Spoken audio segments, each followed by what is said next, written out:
तो हम रसल को देख रहे थे और हमने बहुत ही शॉर्ट कर दिया था कि रसल ने नॉलेज बाई एक्वेंटेंस की डेफिनेशन जो दी है उसमें सीधी बात कह दी है कि जिनका हम डायरेक्ट एप्रीहेंड करते हैं, किसी मीडियम की ज़रूरत नहीं पड़ती जिनके बीच में, उनको हम नॉलेज बाई एक्वेंटेंस करते हैं। ये हमेशा ट्रुथ होता है, सत्य होते हैं हमेशा, क्योंकि इसमें किसी तरह की मीडियम की ज़रूरत पड़ती है। हमारी इंद्रियां जैसे हमें बताती हैं, हमें वो दिखाई देने लगता है और उसको हम बिल्कुल, अगर हमारी इंद्री हमें धोखा दे सकती है तो फिर और क्या चीज़ है जिसका हम सहारा लें। तो हम इंद्रियों वाली चीज़ को नॉलेज बाई एक्वेंटेंस ले आएंगे। नॉलेज बाई एक्वेंटेंस हमेशा ठीक होगी। अब नॉलेज जो है बाई एक्वेंटेंस जब हम ले आए तो ये नॉलेज बाई एक्वेंटेंस ऑब्जेक्ट की नॉलेज नहीं है, क्योंकि ऑब्जेक्ट है दुनिया के वो ये सारी चीज़ें नहीं हैं। इनको हम कैसे डिस्क्राइब करें? तो रसल ने फिर कहा कि जब डिस्क्राइब करने लगोगे तो पता है डिस्क्राइब कैसे किया जाता है। उस डिस्क्रिप्शन की उन्होंने 3 तरह की बता दी कि लोग जो कन्फ्यूजन कर देते हैं, वो डिमॉन्स्ट्रेशन, डिस्क्रिप्शन और डेफिनेशन में बड़ा भेद कर देते हैं। तो इसका भी उन्होंने डिफरेंशियल सारा वो कर दिया। अब जब हमें पता लग गया कि डिस्क्रिप्शन कैसे होती है, लैंग्वेज कैसे इस्तेमाल होती है, वो हमने लैंग्वेज का देख ही लिया कि कई शब्द ऐसे हैं जो बड़े कंफ्यूजिंग है लैंग्वेज में। हमें लैंग्वेज बड़ी ऐसी स्पष्ट लैंग्वेज लानी चाहिए तो जिस चीज़ को हम एक्सप्लेन करना चाहते हैं जिसका क्लियर एक्सप्लेनेशन हो जाए। डिस्क्रिप्शन हमारा जो है वो पूरी तरह से जो जजमेंट हम दे रहे हैं वो जजमेंट ऐसा होना चाहिए कि उस जजमेंट के बारे में हमें नॉलेज जिस चीज़ की मिले वो करेक्ट नॉलेज मिल जाए, सही मिल जाए। क्योंकि डेफिनेशन हम किसी चीज़ की डिस्क्रिप्शन देंगे तो गलत भी हो सकती है, डिस्क्रिप्शन गड़बड़ भी हो सकती है, उसके अंदर हमारे शब्दों का भी हेर फेर हो सकता है, शब्द गलत भी प्रयोग कर सकते हैं हम। तो इसके बारे में भी रसल ने, जैसे हम देखा हमने कि रसल बड़े प्रोलिफिक राइटर हैं, बहुत ज़्यादा लिखते हैं, लंबा चौड़ा। तो रसल ने सबसे चीज़ पहले ये लिखी है कि जब मैं ये एक्सप्लेन करने लगता हूँ अपने, तो कौन कौन सी चीज़ पहले हमारे सामने आती है जिनको हम डिस्क्राइब नहीं कर सकते। तो पहली चीज़ तो उन्होंने यही की कि जो लॉजिकल सिंपल्स हैं उनको डिस्क्राइब नहीं कर सकते। वो तो हमने कल ही देख लिया था कि जैसे हमारी इंद्रियां पीलापन दिखा रही हैं या लालपन दिखा रही हैं, या हमारी जीभ जो है वो मिठाई की चीज़ बता रही है, मीठा चीज़। तो जो हमारी इंद्रियां हमें डायरेक्ट हम बता रही हैं, उन डायरेक्ट चीज़ों को वो लॉजिकल सिंपल्स कहलाते हैं सारे। वो लॉजिकल सिंपल जो हैं वो किसी तरह भी हमारे डिस्क्राइब नहीं किए जा सकते। अब और बहुत सारी चीज़ें रसल ने कहा कि और भी कई चीज़ें हैं जिनको हम डिस्क्राइब नहीं कर सकते। तो रसल ने कहा कि कई बार ऐसा होता है हम बैठे हुए हैं, हमारी मेमोरी में कोई चीज़ आ गई और वो मेमोरी में जो हमारा ऑब्जेक्ट आया या मेमोरी में हमारी जो भी चीज़ आई, जो आइडिया आया मेमोरी के अंदर, उसको हम डिस्क्राइब करना चाहते हैं। तो जब हम उसको डिस्क्राइब करना चाहते हैं तो डिस्टॉर्ट हो जाती है सारी, जो हम मेमोरी में एंजॉय कर रहे हैं एक चीज़ ऑब्जेक्ट, उसको तो डिस्क्राइब नहीं हो सकती। वो मेमोरी को डिस्क्राइब करेंगे तो रसल ने उसके लिए एग्जांपल दी। जैसे हमने कहा रोज़ इज़ रेड, तो हमारा एक्सपीरियंस तो हो रहा रेड रोज़ का, लाल लाल गुलाब का फूल देखा, लेकिन हमारा दिल करा कि इसको डिस्क्राइब कर दें। तो हमने डिस्क्राइब करते हुए क्या किया कि रोज़ इज़ रेड। हमने रोज़ को अलग निकाला, रेड को अलग निकाला और फिर ईज़ के द्वारा उनको जोड़ा हमने। ये ईज़ कहाँ से आ गया? ईज़ तो हमारे एक्सपीरियंस में था ही नहीं कहीं।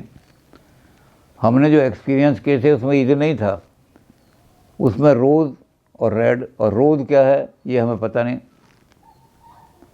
तो जो हम रेड रोज़ दे रहे हैं, उन रेड रोज़ जो देख रहे हैं उसको जब डिस्क्राइब करने लगते हैं तो बड़ा ये लगता है कि ये डिस्क्रिप्शन में ईद कहाँ से घुस गया। ये उसको तोड़ देता है, हमारे एक्सपीरियंस को बिल्कुल तोड़ देता है, खंडित कर देता है। और खंडित करने के बाद जब हम करते हैं तो वो अलग ही चीज़ हो जाती है। रोज़ इज़ रेड, तो रोज़ कहाँ है? रोज़ तो हमने देखा ही नहीं। तो इसी तरह से मेमोरी की बहुत सारी डिटेल उसमें सारे, जैसे मैंने कहा कि खूब लंबा चौड़ा लिखते हैं, इसमें बड़े उन्होंने उदाहरण दे करके, तो मेमोरी की चीज़ें जो हैं उनको हम डिस्क्राइब नहीं कर सकते। इसी तरह उन्होंने कहा कि हमारी जो अंदर की अनुभूतियां हैं वो भी डायरेक्ट एक्सपीरियंस की तरह से हैं। अंदर मुझे दुख हो रहा है, सुख हो रहा है, आनंद आ रहा है, प्लेजर आ रहा है, मैं शेक्सपियर की किताब पढ़ रहा हूँ उसमें बड़ा आनंद आ रहा है मुझे, तो वो आनंद की अनुभूति जो अंदर हो रही है, और सुख दुख की अनुभूति है, एंगर की, कोई बहुत सारी अनुभूतियाँ हैं उन्होंने लिखी है सारी। उनको हम कैसे डिस्क्राइब करेंगे? जब उनको डिस्क्राइब करेंगे तो ख़त्म ही हो जाएंगे। अब इसके बारे में हमारे पास बुद्ध का बड़ा अच्छा उदाहरण है। बुद्ध का जो शिष्य है, रसल ने बहुत सारे बताए केस कि जब उनको एक्सप्लेन करने लगते हैं तो डिस्टॉर्ट हो जाते हैं वो। मैं अपने दुख को एक्सप्लेन करने लगा तो जब उसको डिस्कस करूँगा तो फीलिंग ही ख़त्म हो जाएगी दुख की। अब क्या करूँगा? मैं किस चीज़ को एक्सप्लेन कर रहा हूँ वो तो है ही नहीं, रही नहीं इतनी देर में। जब डिस्क्राइब करने लगूँगा तो फीलिंग ख़त्म हो जाएगी, तो फिर डिस्क्रिप्शन गलत हो जाएगी। तो उन चीज़ों को, बुद्ध की एक एग्जाम्पल है। बुद्ध का जो शिष्य थे, बहुत प्रिय शिष्य थे, आनंद। तो आनंद ने बुद्ध को कहा कि आपने जो बताया लोगों को, क्रोध बड़ी ज़बरदस्त अग्नि है, और ये अग्नि उसी को जलाती है जिस क्रोध कर रहा है, दूसरे का कुछ नहीं बिगाड़ पाती। तो इस क्रोध को कंट्रोल कैसे करें अग्नि को? तो बुद्ध ने कहा कि आनंद, अग्नि जब लगी हो तो उसको कैसे बुझाया जाता है? उसने कहा जी अग्नि बुझाने के लिए तो हम पानी डाल देते हैं। तो बुद्ध ने कहा कि क्रोध को कंट्रोल करना भी कोई मुश्किल नहीं है। जब आपको क्रोध आ रहा हो तो आप पानी का इस्तेमाल कर लो, 1 गिलास पानी पी लो, क्रोध शांत हो जाएगा। तो बुद्ध ने कहा कि यही तो मुश्किल है, जब क्रोध आ रहा हो तो पानी के पास कौन जाएगा पीने के लिए? यही चीज़ डिस्क्रिप्शन में, क्रोध को कैसे डिस्क्राइब करोगे? जब डिस्क्राइब करने लगोगे तो क्रोध ही समाप्त हो जाएगा। आपने लिखने लगोगे क्रोध, मुझे क्रोध आ रहा है, ये हो रहा है, वो हो रहा है, तो क्रोध कहाँ रहा? तो आंतरिक फीलिंग जो है हमारी, वो भी डिस्क्राइब नहीं हो सकती।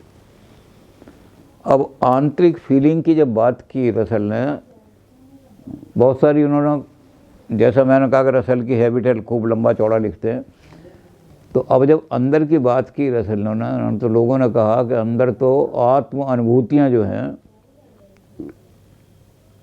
वो सेल्फ की भी अनुभूति होनी चाहिए, आत्मा की भी। तो आत्मा की जो अनुभूति है वो कैसी होती है? अब रसल तो आत्मा को मानती नहीं, बड़ी दिक्कत पड़ गई अंदर की अनुभूति में। तो रसल ने ह्यूम का सहारा लिया। रसल ने कहा कि जब मैं अंदर की तरफ झांकता हूँ तो मुझे कॉन्शियसनेस की कोई चीज़ दिखाई नहीं देती, इस तरह की कॉन्शियसनेस नाम की कॉन्शियस ऑब्जेक्ट कोई अंदर मुझे दिखाई नहीं देता कि कोई कॉन्शियस ऑब्जेक्ट अंदर मौजूद है। मुझे तरह तरह की जो डिफरेंट तरह की कॉन्शियसनेस हैं, कभी सामने मेज़ की कॉन्शियसनेस, कभी किसी की याद की कॉन्शियसनेस, तो कॉन्शियसनेस की सीरीज दिखाई देती है मुझे, स्पॉट्स दिखाई देते हैं कॉन्शियसनेस के। वो आत्मा नहीं है, वो तो एक प्रोसेस है, अंदर एक प्रोसेस चल रहा है फीलिंग्स का, अनुभूतियों का। तो उन्होंने कहा उसी को मैं कह रहा हूँ कि वो इंटरनल जो चीज़ें हैं वो इंटरनल प्रोसेसेस हैं, आत्मा नाम की कोई चीज़ नहीं होती।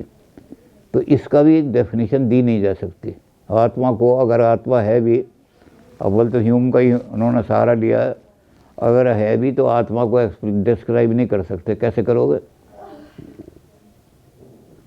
तो रसल ने कहा कि कुछ चीज़ें ये ऐसी हैं जिनका डिस्क्रिप्शन संभव नहीं है।